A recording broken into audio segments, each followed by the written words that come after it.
That was underwear. I'll show you the bathing suit one again. Number 10. Tom Welling. Back in the 2000s, Welling starred in both Cheaper by the Dozen movies, and if you didn't know him from those, then you probably knew him as Superman. Tom played Clark Kent on Smallville for the show's entire 10-season run. I could have sworn I hit you. You did. And be dead. However, when his superhero run came to an end, so too did his time in the spotlight. Since the show ended in 2011, he has continued to work, and he did have a recurring role in the 3rd season of Lucifer. There was an investigation last year. We interviewed, 92 of your sexual partners? I think I'll refrain from physical contact if you don't mind. That said, fans might be most excited to know that they are working on a potential Smallville sequel animated series. Because you are my greatest weakness. And I'm afraid that I will be yours. You're not my weakness. You're my strength. Number 9. Shannon Elizabeth. In a movie where a guy has an intimate moment with a hot apple pie, it would take something amazing to be more memorable. Well, that amazing something was Shannon Elizabeth and the webcam scene in the first American Pie movie. You have seen me. Now it's my turn to see you. Strip. Yes, that was 1999, but it launched her into teen movie stardom from the beginning of the 21st century. From the American Pie sequels to Scary Movie and Jay and Silent Bob Strike Back. So what can a smooth pimp daddy like myself do to help the animals? Oh, you really don't want to help us. Elizabeth is still acting, but has lived in Cape Town, South Africa since 2016 and also runs a non-profit animal rescue organisation called Animal Avengers. Yana has to do a TB test and DNA testing, and they're going to put a microchip in the horns. And the microchip is a precaution, just in case anything were to happen or you need to track the movement of the animal. Number 8. Eric Von Deton. In the 90s, Von Deton was a child star. He was only 10 years old when he was cast on Days of Our Lives, and he was 13 when he voiced Sid Phillips in Toy Story. I can see you're really strong. Well, we have ways of making you talk.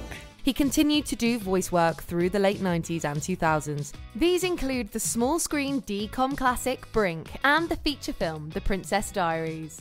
Actually, you know what? It's kind of cozy in here. And there's no one I'd rather be here with than you, Mia. In 2010, he again voiced Sid in a Toy Story 3 cameo, marking the last Hollywood role on his resume for a long while. As of the end of the 2010s, he was a sales manager at a commodities brokerage firm, but he did recently work on a new show called The Tonopah 5, which is currently in post-production. Number 7. Frankie Muniz. In the early 2000s, Muniz's role as the titular Malcolm in Fox's Malcolm in the Middle launched him to stardom and made him one of Hollywood's most bankable teens. You're a pretty smooth talker. What else are you good at? A lot of things. The decade kept Muniz very busy with roles in numerous films, including the 2 Cody Banks movies, Big Fat Liar and Extreme Movie. I think I'm ready to take things to the next level. What do you mean? I thought we just did. Outside of acting, Frankie raced cars and spent a couple of years as a drummer in a band. He also bought a specialty shop in Scottsdale, Arizona, called Outrageous Olive Oils and Vinegars, which he ran with his wife for a few years before the pandemic. And we can't forget that in 2017, he finished 3rd on season 25 of Dancing with the Stars.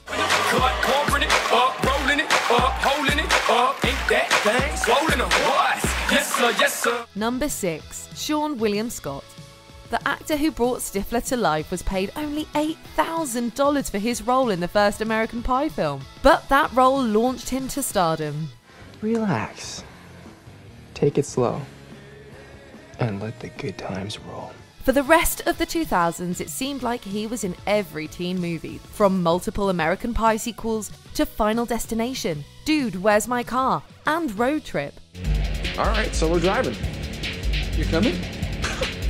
What else am I gonna do? Stay here and learn?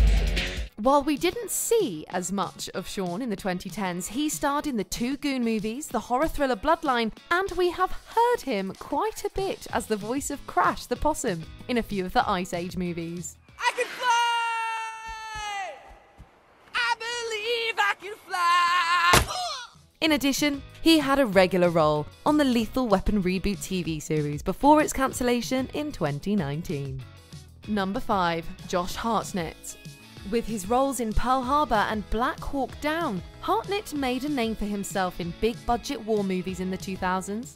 If you asked me again, I'd say no. I'd say there's no way in hell. In 2002, he was one of People magazine's 50 most beautiful people.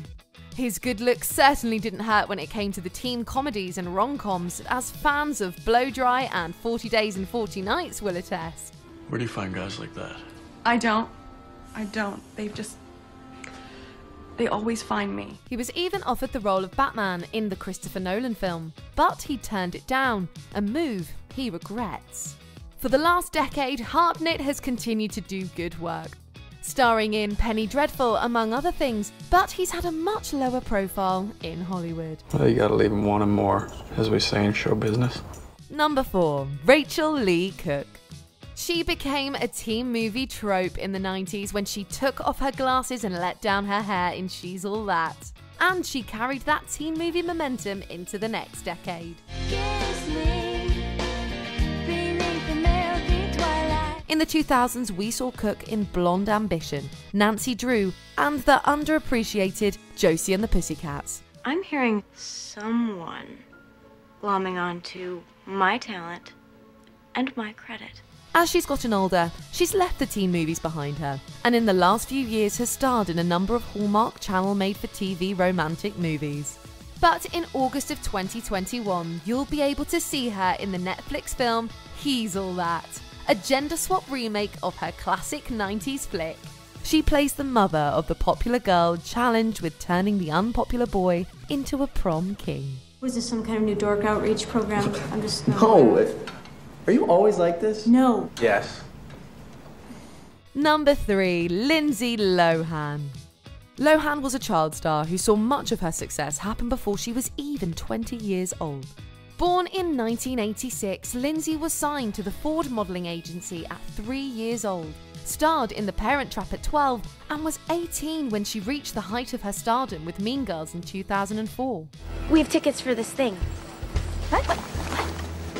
Was I the new Queen Bee? The first half of the 2000s also saw her in Freaky Friday, Herbie Fully Loaded, and Confessions of a Teenage Drama Queen.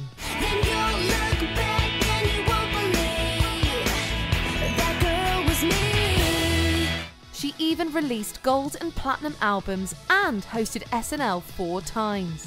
However, the constant tabloid scrutiny, her stints in rehab and multiple arrests all led her to lack of work in the 2010s. In 2019, she was a panellist on the Australian version of The Masked Singer. I am bringing fun, international, young pop star voice to the panel. Number 2. Andrew Keegan. Keegan began his teen screen journey in the 90s on TV shows like Party of 5 and in the teen movie reimagining of Shakespeare's The Taming of the Shrew, 10 Things I Hate About You. I think I like the white shirt better. Yeah, it's more... Pensive? Damn, I was going for thoughtful. In the 2000s, it continued with 2 more teen takes on the Bard's work, A Midsummer Night's Rave and O. What about Odin? What about it? It's a freaking loser. The ghetto just popped out of him. Bro, you don't have to go there, man. He has continued to work in the 2010s, but none of the films made much of an impact on people. What probably impacted people the most was Full Circle, a community spiritual centre Andrew founded in 2014. Some saw it as a new religion, whilst others called it a cult. Whatever it was, it shut down in 2017. I assume everyone has found time to complete their poem, except for Mr. Donna, who has an excuse.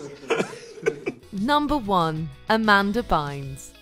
Amanda became a child star in the late 90s on Nickelodeon and used that stardom to launch a very successful movie career that lasted throughout the next decade, starting with 2002's Big Fat Liar and ending with Easy A.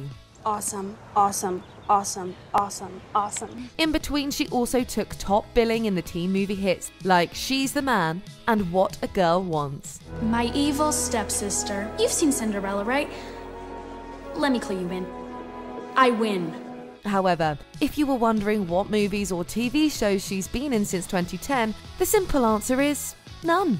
Legal troubles and substance abuse led the 2000s teen star to take a hiatus from the business in 2010, and although she has stated her interest in returning to TV, she has yet to do so. I have to be on my best behavior. You better be. There's even more reporters here than usual. I know, they're just waiting to see what crazy thing I'll do next. Did you enjoy this video? Check out these other clips from MsMojo, and be sure to subscribe and ring the bell to be notified about our latest videos.